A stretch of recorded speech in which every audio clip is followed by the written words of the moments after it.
Assalamualaikum, selamat datang di channelnya Bu Evi. Bagaimana kabar kalian hari ini? Masih semangat belajar kan? Ayo kita belajar kembali ya. Tema 7, perkembangan teknologi. Subtema 1, perkembangan teknologi produksi pangan. Pada pembelajaran yang ke-6. Kali ini kita akan belajar tentang teknologi pangan pengolahan kedelai menjadi tahu dan tempe, keberagaman olahan kedelai kesukaan, serta volume dalam satuan tidak baku. Namun sebelum belajar, berdoa dulu ya, agar apa yang kita upayakan hari ini dapat bermanfaat. Selamat mengikuti. Siti, Dayu, Lani, Udin, Beni, dan Edo ingin belajar membuat tempe. Di sekitar tempat tinggal mereka ada tempat pengolahan tempe. Sebelumnya, mereka telah membaca beberapa informasi tentang pembuatan tempe. Mari kita simak bersama bacaan tentang cara pembuatan tempe. Cara pembuatan tempe. Kedelai merupakan hasil perkebunan yang memiliki banyak manfaat. Tempe adalah salah satu hasil teknologi pangan dari kedelai. Cara membuatnya cukup mudah loh. Kacang kedelai digunakan untuk membuat tempe. Selain itu, ditambahkan ragi tempe serta daun pisang. Pertama, kacang kedelai dicuci hingga bersih. Kemudian direndam selama 12 sampai 18 jam. Kacang kedelai dicuci hingga kulitnya terlepas, lalu kacang kedelai dikukus atau direbus hingga empuk. Kacang kedelai yang sudah empuk diangkat dan ditiriskan. Ragi tempe dapat ditaburkan jika suhunya telah berubah menjadi hangat. Kacang kedelai dapat dikonsumsi dalam bentuk yang baru, yaitu tempe, melalui teknologi pangan. Teknologi pangan bermanfaat agar kedelai dapat dinikmati sebagai jenis makanan baru. Zat gizi pada tempe dapat memperbaiki sel-sel tubuh yang telah rusak. Coba kalian simak bacaan cara pembuatan tempe pada paragraf yang terakhir ya. Kacang kedelai dapat dikonsumsi dalam bentuk yang baru, yaitu tempe, melalui teknologi pangan. Teknologi pangan bermanfaat agar kedelai dapat dinikmati sebagai jenis makanan baru. Zat gizi pada tempe dapat memperbaiki sel-sel tubuh yang telah rusak. Nah, setelah kalian mengamati teks pada paragraf terakhir, coba sebutkan apa manfaat teknologi pangan terhadap hasil panen kacang kedelai. Menurut Bu Evi nih ya, jawabannya adalah kacang kedelai dapat dikonsumsi dalam bentuk yang baru, yaitu tempe, melalui teknologi pangan. Teknologi pangan bermanfaat agar kedelai dapat dinikmati sebagai jenis makanan baru. Zat gizi pada tempe dapat memperbaiki sel-sel tubuh yang telah rusak. Nah, jawaban ini terdapat dalam bacaan pada paragraf yang terakhir. Nah, sekarang cobalah untuk melengkapi kalimat-kalimat berikut ini. Gunakan kata-kata dalam kotak untuk membantumu ya. Mari kita jawab bersama-sama ya. Simak baik-baik. Tempe merupakan salah satu makanan yang diolah melalui, ya benar, teknologi pangan. Bahan utamanya adalah kacang, kedelai, dan ragi tempe. Ragi tempe berguna dalam proses perubahan dari kacang kedelai menjadi tempe. Ragi tempe ditaburkan di atas kacang kedelai saat suhu kacang kedelai rebus telah turun menjadi hangat. Setelah 1 atau 2 hari, kedelai akan berubah menjadi tempe. Konsumsi tempe akan memberikan manfaat yang baik bagi tubuh. Selain tempe, tahu adalah makanan hasil olahan kedelai melalui teknologi pangan. Selain tahu, kedelai juga dapat diolah menjadi makanan lainnya. Pernahkah kamu membaca bacaan tentang cara membuat tahu? Dapatkah kamu menentukan kalimat utama dalam bacaan yang kamu baca?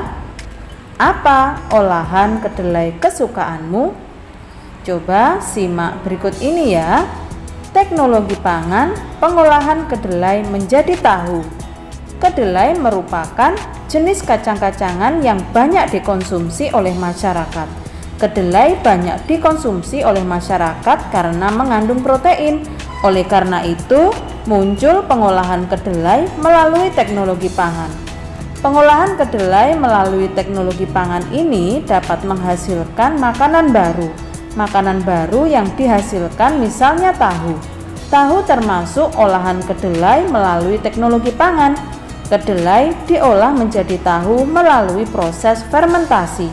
Pengolahan kedelai menjadi tahu membutuhkan alat dan bahan. Alat yang dibutuhkan misalnya panci, kain penyaring, mesin penggiling, dan bak. Sementara itu, bahan yang dibutuhkan misalnya kedelai, air, dan asam cuka. Proses pembuatan tahu melalui beberapa tahap. Awalnya, kedelai disiapkan terlebih dahulu. Kedelai yang digunakan adalah kedelai yang berukuran besar. Kemudian, kedelai dicuci dan direndam selama 6 jam. Selanjutnya, kedelai dihaluskan dengan campuran air hangat. Kedelai yang telah halus disebut bubur kedelai. Bubur kedelai dimasak sampai mengental, lalu ditambahkan asam cuka. Kemudian disaring menggunakan kain penyaring. Hasil saringan tersebut diendapkan dengan batu tahu. Padatan yang terbentuk kemudian dipotong menjadi tahu.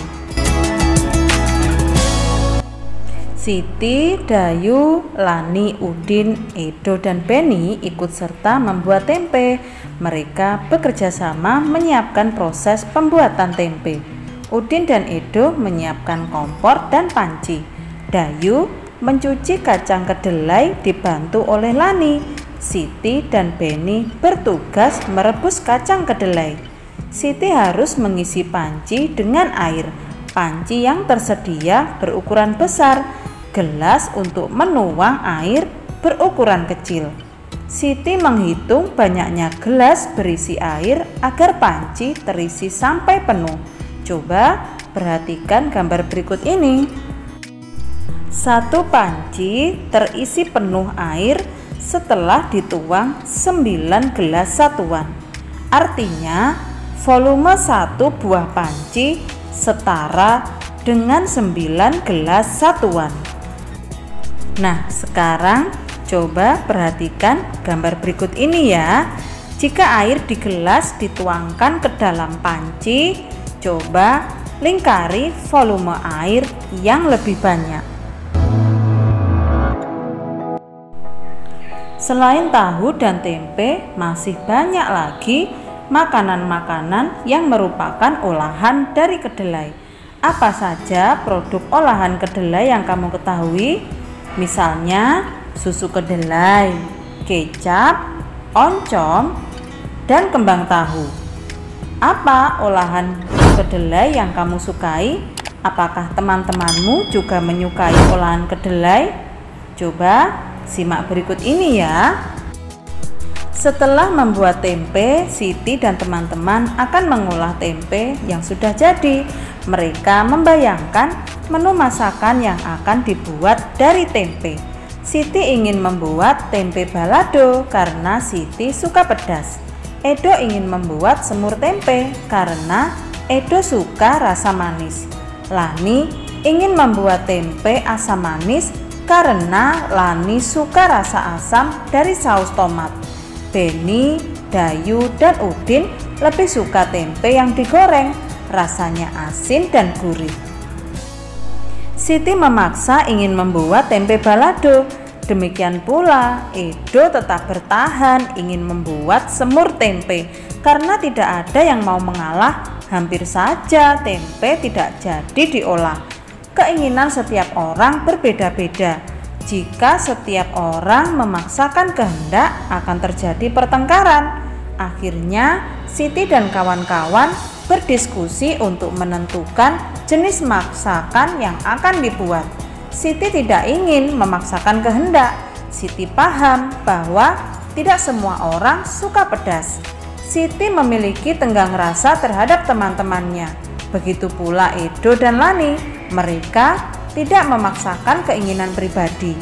Dari hasil diskusi, semua sepakat untuk membuat tempe mendoan. Perbedaan sifat dan kebiasaan dapat menimbulkan pertengkaran jika tidak ada yang mau mengalah. Sikap itu tentu saja tidak baik. Perbedaan sifat dan kebiasaan tidak akan menjadi masalah jika bertoleransi terhadap sifat dan kebiasaan orang lain.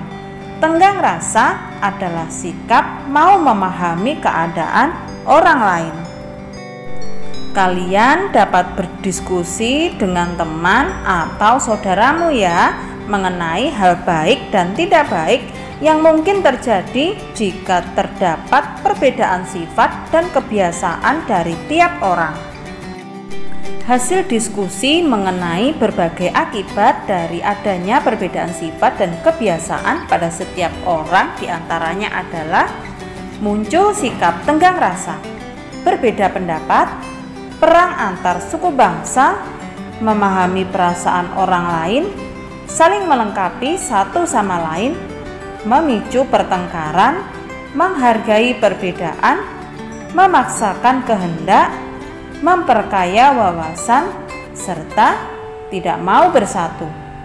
Nah, dari sifat dan kebiasaan ini, coba tuliskan kembali sikap yang perlu ditiru dan dihindari jika terdapat perbedaan.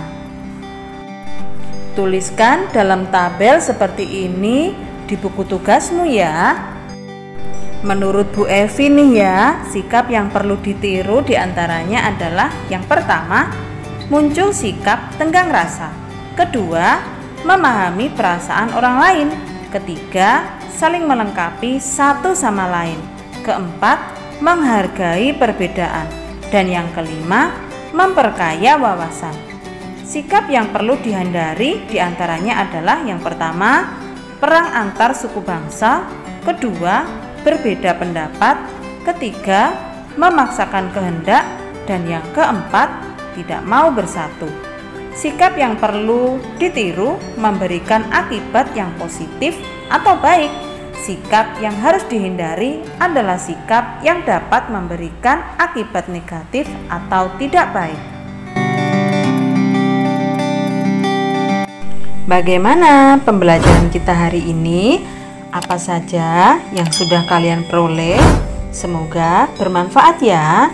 Kita bertemu pada pembelajaran berikutnya. Tetap semangat belajar dan jaga kesehatan. Terima kasih. Wassalamualaikum.